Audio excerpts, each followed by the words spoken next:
दिल्ली के पूर्व उप मुख्यमंत्री मनीष सिसोदिया को केंद्रीय जांच ब्यूरो यानी सीबीआई ने क्यों गिरफ्तार किया?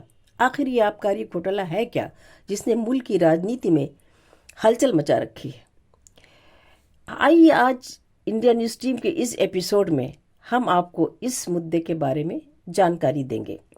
सिसोदिया पर इल्जाम है कि उन्होंने अपनी पार्टी यानी आम आदमी पार्टी के सियासी फायदे के लिए पुरानी शराब नीति में अनियमितताएं बरती।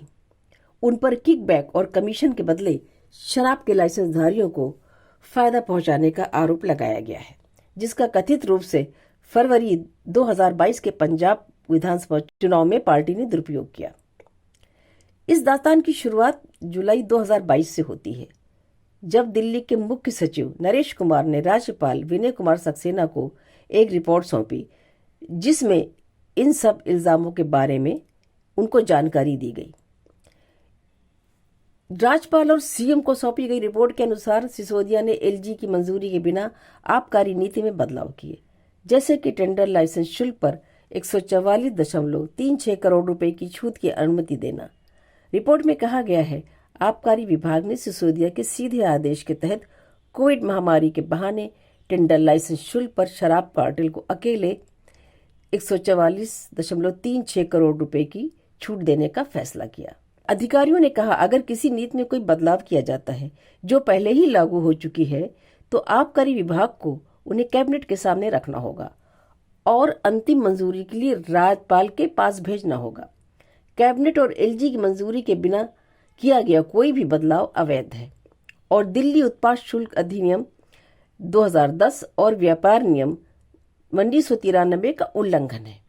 रिपोर्ट में यह भी आरोप लगाया गया कि सिसोदिया ने विदेशी शराब की दरों में संशोधन करके और बियर के प्रति केस 50 रुपए के आयात शुल्क को हटाकर शराब लाइसेंसधारियों को अनुचित लाभ दिया। रिपोर्ट के अनुसार इस विदेशी शराब और बियर को खुदरा के लिए सस्ता कर दिया, जिससे सरकारी खजाने को राजस्व का नुकसान हुआ। लेकिन इससे पहले कि हम आगे बढ़ें, हम जानेंगे कि आबकारी नीति क्या थी। इस पॉलिसी का प्रस्ताव 2020 में आया और ये नवंबर 2021 में लागू हुआ। दिल्ली को 32 जोन में बांटा गया, जिसमें हर जोन में 27 शराब की दुकानें थीं। इस पॉलिसी के तहत शराब की बिक्री से सरकार का कोई लेना देना नहीं था। शहर में केवल निजी शराब की दुकानें थीं और प्रत्येक नगर पालिका वार्ड में 2-3 ठेके। इसका उद्देश्य शराब माफिया और कालाबाजारी को समाप्त करना, राजस्व में वृद्धि करना और उपभोक्ताओं के अनुभव में सुधार करना, और इसके अलावा शराब की दुकानों का समान वितरण सुनिश्चित करना था। सरकार ने लाइसेंसधारियों के लिए नियमों को लचीला भी बनाया, जैसे उन्होंने सरकार द्वारा निर्धारित एमआरपी पर बेचने के बजाय छूट की पेशकश करने और अपनी कीमतें निर्धारित करने की इजाजत दी। इसके बाद दुकानदारों ने छूट की पेशकश की, जिससे भीड़ उमड़ पड़ी। विपक्ष के विरोध के बाद आबकारी विभाग ने कुछ समय के लिए छूट वापस ले ली। सीबीआई ने दिल्ली आबकारी नीति 2021-22 के संबंध में दायर अपने एफआईआर में 15 व्यक्तियों को नामजद किया है, जिसमें सिसोदिया टॉप पर है। एलजी के द्वारा जारी एक ज्ञापन में आरोपों का हवाला देते हुए एफआईआर में कहा गया है कि सिसोदिया दिल्ली के तत्कालीन आबकारी आयुक्त अरवा गोपी कृष्ण और 2 अन्य आबकारी विभाग के वरिष्ठ अधिकारियों ने वर्ष 2021 के लिए आबकारी नीति से संबंधित सिफारिशें करने और निर्णय लेने में मुख्य रोल अदा किया।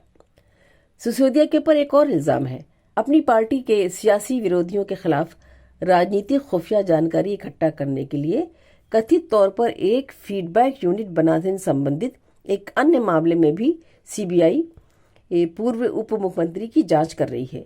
22 फरवरी को गृह मंत्रालय ने इस मामले में भ्रष्टाचार निवारण अधिनियम यानी एंटी करप्शन एक्ट के तहत उनके खिलाफ मुकदमा चलाने की मंजूरी दे दी। सिसोदिया की गिरफ्तारी के बाद आप और सत्तारूढ़ भाजपा के बीच सियासी युद्ध अपनी चरम सीमा पर पहुंच गया है। सिसोदिया की गिरफ्तारी के तुरंत बाद दिल्ली के मुख्यमंत्री अरविंद केजरीवाल ने कहा, वो निर्दोष है, ये गंदी राजनीति है। उन्होंने ट्वीट करके कहा, मनीष की गिरफ्तारी से लोगों में काफी गुस्सा है, हर कोई देख रहा है, जनता सब समझ रही, लोग इसका जवाब देंगे। लगभग 8 घंटे की पूछताछ के बाद रविवार को सिसोदिया को गिरफ्तार किया गया। उनसे आबकारी नीति के विभिन्न पहलुओं, दिनेश अरोड़ा और प्राथमिकी में दर्ज अन्य अभियुक्तों के साथ उनके कथित संबंध और कई फोन से संदेशों के आदान प्रदान के बारे में पूछताछ की गई थी। सीबीआई अधिकारियों ने कहा कि सिसोदिया द्वारा जांच में सहयोग न करने और उनके द्वारा मांगे गए स्पष्टीकरण से बचने के बाद गिरफ्तारी की गई। आम आदमी के विधायक सौरभ भारद्वाज ने कहा, सीबीआई पूरी तरह से केंद्र के निशाने पर है। हम हमेशा से जानते थे कि मनीष सिसोदिया को गिरफ्तार किया जाएगा। इस बीच सुप्रीम कोर्ट ने कल सीबीआई द्वारा गिरफ्तारी के खिलाफ मनीष सिसोदिया की याचिका पर सुनवाई करने से इनकार कर दिया। कोर्ट ने कहा कि उनके पास हाई कोर्ट जाने का रास्ता खुला है। उसके कुछ ही देर बाद मनीष सिसोदिया ने उप मुख्यमंत्री के पद से इस्तीफा दे दिया। इंडिया न्यूज टीम के आगे के एपिसोड में आपके सामने हम देश के कुछ अन्य मुद्दों पर बातचीत करेंगे। धन्यवाद।